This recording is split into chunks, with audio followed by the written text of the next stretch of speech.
It's the sunlight that becomes the rose. I mean, it's that whole thing that the Tao teaches us, isn't it? That out of the invisibleness, out of the no-thingness, out of the space that has no name, it's the space that's doing nothing, but leaving nothing undone. The Tao does nothing. It leaves nothing undone. And you are from the Tao. I'd like to just, for a few moments, speak about one more thought. I'd like to see you work at changing.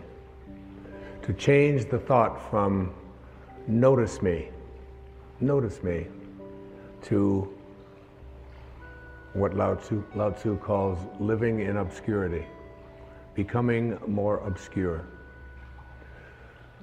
We live in a celebrity-obsessed world, don't we? Look at me. Notice me. The Tao teaches something completely the opposite. Listen to the 66th verse of the Tao. Water again. The sea stays low. And because the sea stays low, all of the rivers and all of the streams empty into it. Because it stays humble. Because it stays in that place of just allowing everything to come to you. He was trying to teach us the important lesson of letting what we know is coming come to us. I practice this so much more now in my life than I did at one time. I can remember years ago, I had written a book called Your Erroneous Zones back in the 70s, and it stayed on the New York Times bestseller list for something like 27 months. And many weeks it would be number 1, and then it would go down to number 3, and then it would go to number 2, and down to 7, and all of that. And I was doing The Tonight Show in those days and on a regular basis, and so many of the other shows, the Merv Griffin and Phil Donahue and Dinah Shore. I became like a regular on the Dinah Shore. I was like, hobnobbing with Burt Lancaster folks, and what you do is you call and find out where you appear on the bestseller list for the following week on Wednesday. So you call up on Wednesday, not for the Sunday coming up, but for the following week. And I called home, and my ego was pretty strong, and I was very much into a lot of notice me. I really believe that true nobility is not about being better than anyone else now. It's about being better than you used to be.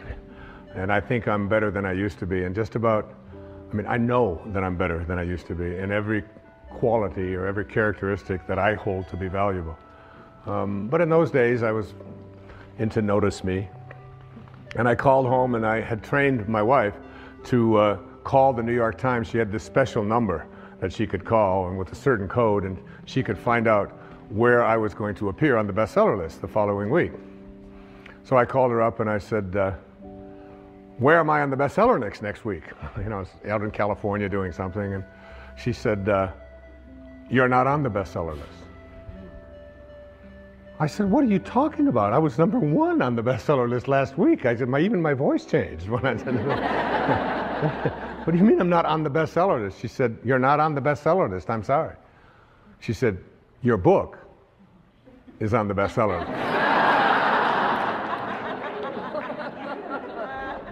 Big distinction there, isn't it? Between believing that this is me and recognizing that you can let go a little bit of that. Listen to verse 66 of the Tao. Why is the sea king of 100 streams? Because it lies below them. Humility gives it its power. That's a very important principle to understand. And I live on the ocean, right next to it. It's my front yard. And always I watch it to learn something from this thing called the ocean, which is the most powerful source of life that we have on the planet. Without it, there's no life on this planet. And because it stays low, so what does this have to say to us? Do you have the capacity to get past that ego need to always be saying, notice me, Look how important I am. I mean, there's been a proliferation of this lately with this celebrity silly stuff, isn't it? I mean, CNN is doing, full hour shows on silly little things about what happened to this particular celebrity or what happened to that celebrity, and the celebrity's never even done anything. And there's all of this talk about it, and all of the new magazines. I mean, and you go through an airport and you look on the newsstand and all the same photos, just with different magazines. I don't even know what the names of all of them are, but there's like this huge market now that we have for people to get into a state of notice me, notice me, notice me. And how much do we train our young people, particularly in our schools and so on, that the one who is the star is the one who gets the most attention. The one who is the most important and the most valuable is the one that has the most people liking them and so on. This constant obsession with needing to be noticed, when in fact, what I have found for myself is the happiest moments of my life are when I can do it low and slow and not have anybody out there even know what I'm doing. To be able to, Louise never would have advertised the fact of some of the things I talk about with her generosity. She does it anonymously. It's almost always done in those ways. No, look at me, look and notice me, how important I am, and so on. So much to learn from that kind of wisdom, from that kind of inner connection to the Tao, the ability and the willingness to do it anonymously, to say that you can just get done almost anything that you want to get done if you don't become obsessed with taking credit for it. Remember the movie The Magnificent Obsession? A movie made back, I think, in the 50s. And it was really about what was the magnificent obsession. It was the ability to be able to give anonymously. What is Alcoholics Anonymous? It is everybody stays anonymous. Nobody has a title. There's not even anybody in charge. There's no leaders of this. There's no president. There's no vice president. There's no organization.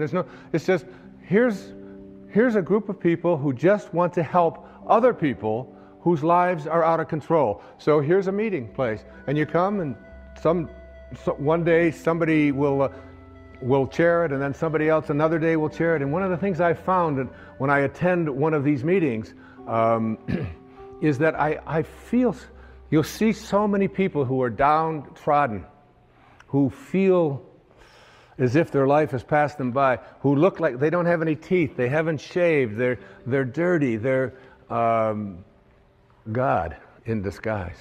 Mother Teresa was asked the question about what she does when she was in Calcutta, and she said, every day, I see Jesus Christ in all of his distressing disguises. All of his distressing disguises. That you can see this source, you can see the Tao, you can see it when, particularly in those who are the most obscure, the most isolated from everyone else. And whenever I go to one of those meetings and I hear people get up and they tell their stories, I feel there's so much presence of the source, of God, of spirit, of Lao Tzu, of Tao, whatever you want to call it, in one of those meetings than I've ever felt in any church. I've never felt the presence of it more. And I encourage you, any of you watching this right now, go to one of those meetings. You don't have to be an alcoholic. You don't have to. I'm not an alcoholic. I don't call myself an alcoholic. I was never out of control. I drank, but I wasn't out of control. But I still go to those meetings. I have people in my own family that have struggled with addiction, and I go with them, and I sit there and I listen to those stories, and I get shivers down my back when I think about how beautiful it is to be in the presence of people. All they want to do is help each other. There's a movie called My Name is Bill W. James Woods plays it, James Garner is in it. And his life just got totally out of control with addictions, totally out of control. And then he went to he went to one of these meetings, and he began to realize, and he said, we can actually take these people, and all we have to do is love them. All we have to do is, and he's so excited about the concept of being able to go out there and offer it. And I keep referring to Louise because she's such a hero to me. There was a time back in the 80s when our president wasn't even able to say the word AIDS, was he? I mean, he could come on. And here was this lady who, before this thing became the worldwide phenomenon that it is, was having meetings in her own house and bringing these people, these downtrodden people who had been labeled outcasts in society, and offering them a place to learn how to love each other and to care for each other. This was long before there was any celebrity status associated with trying to end this horrible crisis that our country has and our world has had. There was James Wood, so excited about the idea of we can create a place where we're anonymous. Nobody has to know anything about us. We don't have to say our names. We don't have to say anything. We just have to come there and we can help each other. And before that happened, everybody who got out of control with addictions, particularly with alcohol, would die. There was no cure. There was no cure. And where did they find their cure? They found it in being anonymous. They found it in being obscure. They found it in having no organization. They found it in having no elected representative. They found it in having no rules. There are no rules. You just come and we care. If you've been 1 day or 1 hour sober, or even if you're drunk, you come. We care about you. And you are not that alcohol. Who you are is this divine soul. In the 36th verse of the Tao Te Ching, it says, "The gentle outlast the strong. The obscure outlast the obvious."